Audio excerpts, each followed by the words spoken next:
শুভমান গিল হলেন ভারতের শুভদিনের বার্তাবাহক। অনাগত সেই শুভদিনে হয়তো বিরাট কোহলি কিংবা রোহিত শর্মারা থাকবেন না, সেই সময় দলের রানের প্রবাহ টেনে নিয়ে যেতে হবে এই গিলকেই। সেই যাত্রায় শুভমান গিল অবশ্য বেশ দারুণভাবেই আছেন। ২৬ টেস্টের ক্যারিয়ারে ৬টি সেঞ্চুরি, ১৬০০-র উপরে রান।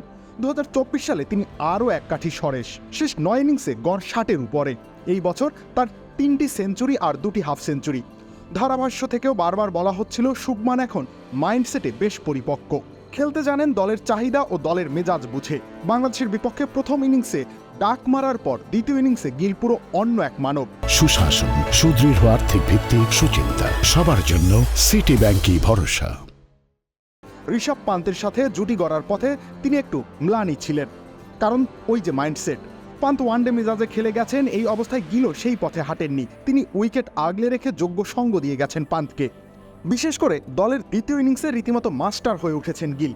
এবার সেঞ্চুরি করলেন। এর আগের ৩ ইনিংসে তিনি করেছেন যথাক্রমে অপরাজিত ৫২, ৯১ ও ১০৫। এখানেই তো গিল আলাদা। সব মিলিয়ে সমালোচনার একটা জবাবও দেওয়া গেল।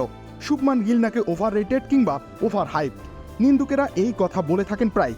তবে সময়ের সাথে সাথে যে নিজের দিশাটা তিনি ভালোভাবেই খুঁজে পাচ্ছেন, সেটা আর বলার অপেক্ষা রাখে না। রবিউল ইসলাম রনি, খেলা ৭১।